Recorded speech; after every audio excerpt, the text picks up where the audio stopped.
Sinigeze ntuza umuti sinakumenye yewe mukunzi wanje uri mwiza pe nagenzuye imico yawe n'ababyeyi bawe umutima unyemeza ati vuga uti ndagukunda.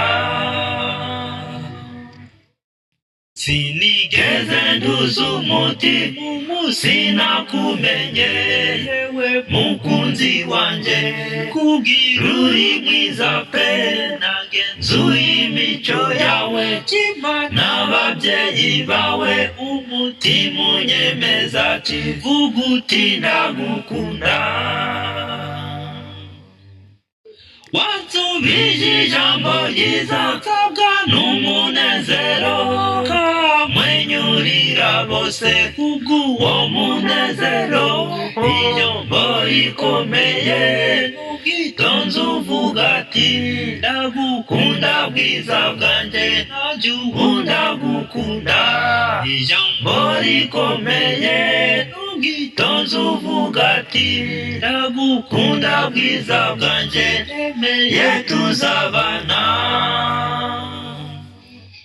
Wansubije ijambo ryiza n'umunezero kamwenyurira bose uwo munezero ijambo rikomeye n'ubwitonzi uvuga ati ndagukunda bwiza bwanjye nanjye ubu ndagukunda.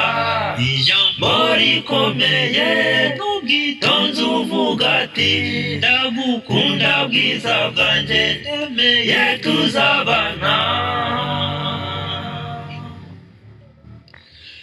Amasezerano yacu yarinzwe n'Uwiteka none dore uyu munsi yayadushoboreje. Babyeyi ndabashimira nshuti zanjye ndabashima bahaye iyi ndirimbo bashyitsi munezerwe. Amasezerano yacu yarinzwe n'Uwiteka none dore uyu munsi yayadushoboreje. Babyeyi ndabashimira nshuti zanjye ndabashima bahaye iyi ndirimbo bashyitsi munezerwe. Mwaduhaye inama nziza mwaduhaye n'ubufasha ndabasabira kumana mwijibaha umugisha. Asore bagenzi banje mbasezeye uyu munsi muzitonde murangize urugendo rwanyu neza. Mwaduhaye inama nziza mwaduhaye n'ubufasha ndabasabira kumana mwijibaha umugisha. Asore bagenzi banje basezeye uyu munsi muzitonde murangize urugendo rwanyu neza. Nshuti bageni bahire natwe tubashimiye ubwitonzi mwagize Imana ibaha umugisha. Muzabane mu mahoro Uwiteka abarinde mugire ijuru rito urugo rwanyu iteka.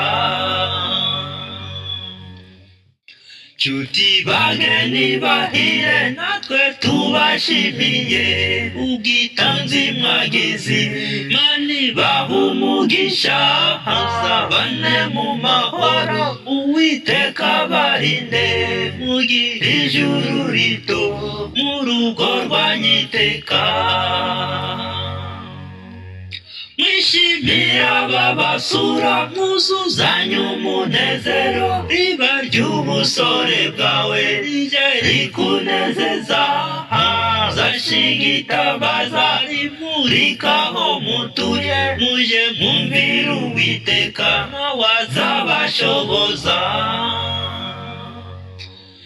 shimira babasura mwuzuzanye umunezero riba ry'ubusore bwawe rije rikunezeza zashigitabaza rimurikaho mutuye muje mwumvira Uwiteka nawe azabashoboza muzashigitabaza rimurikaho mutuye muje mwumvira Uwiteka nawe azabashoboza. Ngaho nimureke twese mwiri teraniro. Acheni sote ndani ya kutaniko hili twifuriza abana bacu kuzagira urugo rwiza. Tuwaombee watoto wetu kuwa na nyumba nzuri. Tubwire Kante ngo, tumwambie Kante hivi, uzamukunde, umpende, uzamufashe, usaidie, uzamwiteho, umshughulikie. Tubwire n'umukobwa ngo, tumwambie na binti uzamubere umujyanama, uwe mshauri wake, uzamubere ihumure, uwe mfariji wake, uzamubere umunezero, uwe furaha yake. Hari imigani bajya baca muri bibiyaga bigari. Kuna mithali ambayo wanaisema katika nchi za yo kwikunda, mithali za kujipenda. Watu wanavuga ngo yamazi abaye make ngo harigwa imfizi. Watu wanasema kwamba maji yanapokuwa machache wanamwachia dume. Ubwo yenda ngo ngabyumvise. Hayo umeyaelewa. Abashingira ngo twebwe n'abakristo turababwira ngo wanandoa sisi kama wakristo tunawaambia hivi, amazi n'aba make muzayaharira imvyeyi niyo yonsa niyiheka niyibyara igubwe neza. Maji yatakapokuwa machache muachie jike, kwa sababu ndio inabeba mimba, inapika, inafanya kazi nyingi. Ngibi ibituma ubukwe bwitwa ubwera. Hayo ndio yanafanya harusi iwe takatifu. Imana izabubakire, Mungu awajengee. Nibyo byifuzo by'abaraha mwese mwateranije wote walioko hapa. Turabifurije mu izina rya Yesu. Hayo kwa jina la Yesu.